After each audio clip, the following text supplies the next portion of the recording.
Aí aquela pessoa que morreu fala, não existia um lugar diferente. Não existia um caminho, uma vida, uma realidade onde eu tivesse ficado vivo. Entendeu? A misericórdia. Aí vem a misericórdia, no sentido de não deve nada. Aí aquela culpa que a pessoa criou, aquela culpa coletiva de gerações e gerações e gerações, aquilo simplesmente se esvai, aquilo some. Por quê? Porque coletivamente todo mundo entendeu e vestiu a misericórdia, entendeu que realmente era o que tinha que ser, era o que tinha que acontecer. Espero que eu tenha conseguido explicar direito. Pessoal, tem mais uma outra pergunta aqui. A gente já está caminhando para o fim da live aula de hoje. E quando a pessoa da família faz mal pra gente e diz que foi um deslize, que é passado e não muda, não é melhor se afastar? Vendeu o Bolsonaro. Quando a pessoa da família faz mal pra gente e diz que foi um deslize, que é passado e não muda, não é melhor se afastar?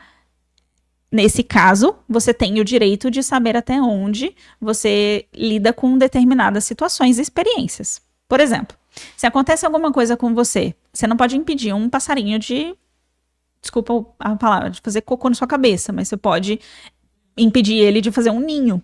Então, se aconteceu uma situação com você e você entende que aquela situação você não está apta ou disponível, ou que você não compactua com viver aquela situação, você põe um limite nela.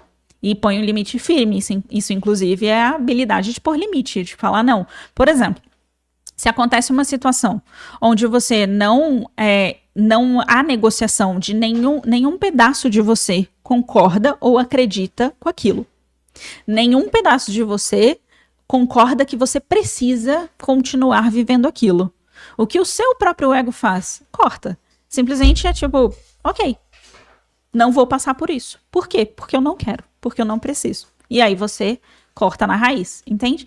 Então é muito nesse lugar de você se permitir, e aí é entender o porquê que você passou por aquilo. Ou seja, por que que isso foi construído, o porquê que aquela situação foi construída. Eita, nós. Quando um pai abusa das filhas e não tem arrependimento de ser passado um deslize, se a pessoa não muda, mas fica tentando se aproximar agindo como pai, mas fazendo comentários inapropriados, é porque a pessoa tem um desequilíbrio muito grande. E aí você... qual é o aprendizado? Entender que família não necessariamente é sanguínea. Entende? Defina família. Defina pai. Esse é o processo. Defina pai. O que é o amor de pai? O amor de pai não necessariamente ele está na pessoa que tem o mesmo sangue que você. Tanto que do ponto de vista de constelação familiar, quando você tem um pai geracional, ou seja, que é aquele pai que... Não é geracional a palavra. Aquele pai gestacional que chama? Não sei, não lembro agora a palavra. Mas é o pai que te criou. O pai que cedeu o DNA. E você tem outras pessoas que podem ficar biológico. Ou você pode ter outros pais socioafetivos que ficam junto. Então, é uma coisa que você vê no campo da pessoa quando tem mais de um pai, por exemplo. Né? E aí, significa que tem ali uma pessoa cumprindo o papel de pai. Só que talvez o processo que aconteça é que este pai, qual que é o, aspas, contrato entre vocês? O acordo entre vocês antes de encarnar. Talvez o acordo entre vocês era de DNA somente. Era tipo, ok, vou desenhar uma cena aqui. Não tô dizendo que é o seu caso, tá, Renata? Mas eu vou desenhar uma cena aqui. Vamos supor que eu tenho minha irmã. E aí, eu e essa irmã, a gente não se dá bem de jeito nenhum numa vida. E a gente jura a morte uma pela outra. E fala, nossa, nunca mais eu quero olhar pra sua cara. E aí, vem lá pro plano espiritual, vai todo mundo. Aí, na hora de você negociar, fazer os seus acordos, seus contratos, aí você olha pra essa irmã e ela fala, olha, eu não gosto de você, mas se você quiser, a gente pode tentar. Talvez eu possa ter você e te dar o acesso, para você não ter que ficar na fila muito tempo, esperando um corpo para nascer. Aí o seu contrato é isso. Tá bom. Você vai cuidar de mim? De jeito nenhum. Ah, tá bom, então, ok, pode ser, para eu nascer mais rápido, porque eu tenho algo para fazer nesse tempo específico, etc. Vai você mesmo.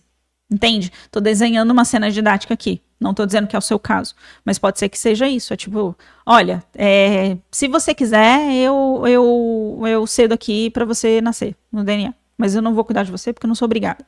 Entende? Que existem casos e casos. Pode ser sim que você tenha um processo atrelado com esse pai somente de DNA mesmo. E aí não se sinta culpada. Não se sinta culpada mesmo, nem obrigada socialmente. Simplesmente pelo fato de, é pai. Mas é pai no sentido biológico, entende? Então não se sinta culpada ou não se sinta obrigada a esperar que esse pai faça um papel de amor paterno. Porque ele não tem esse papel de amor paterno. Ele só tem o DNA biológico de pai. Entende a diferença? Então, talvez, não estou dizendo que é o caso, porque eu não sei dos pormenores espirituais da coisa, mas talvez o processo seja isso, de entender o que de fato é o amor paterno. E entender que amor paterno não é nascer filha especificamente de uma pessoa. Muitas pessoas têm mães narcisistas para aprender o que é o amor materno. E entender que o amor de mãe não tem nada a ver com o fato de você ter nascido de uma barriga ou de outra.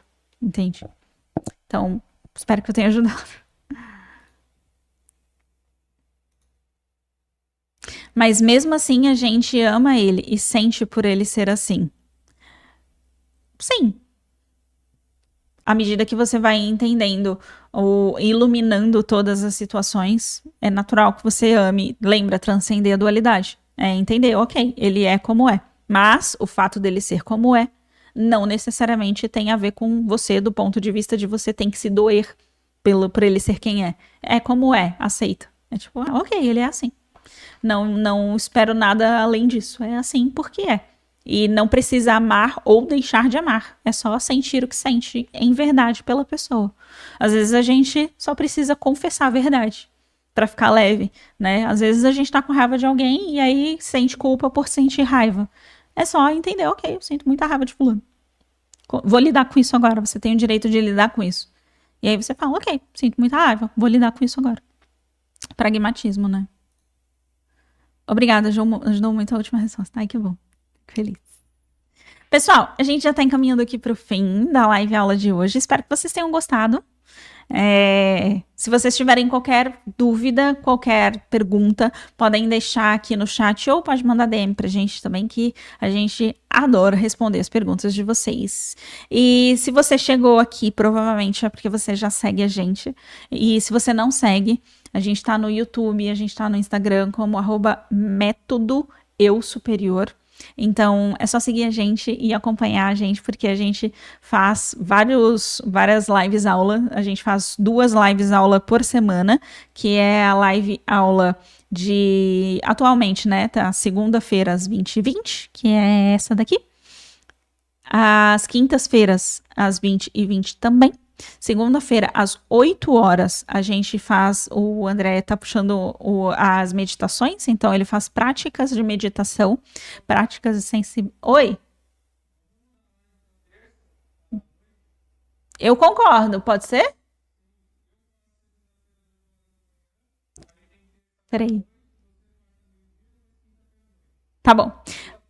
Pronto. O André, ele acabou de nos convidar a mudar essa live aqui, de segunda-feira às 20h20 para terça-feira. Então, a gente vai fazer o seguinte: segunda-feira, a gente vai fazer a prática às 8 horas da manhã. Então, 8 horas da manhã, para quem quiser participar, a gente tem práticas que envolvem mais a questão de sensibilidade. É menos professor e mais sensibilidade. É levar a sentir, a experimentar, a experienciar os processos, né? Então, tem bastante meditação, tem várias práticas de sensibilidade e experiência mesmo.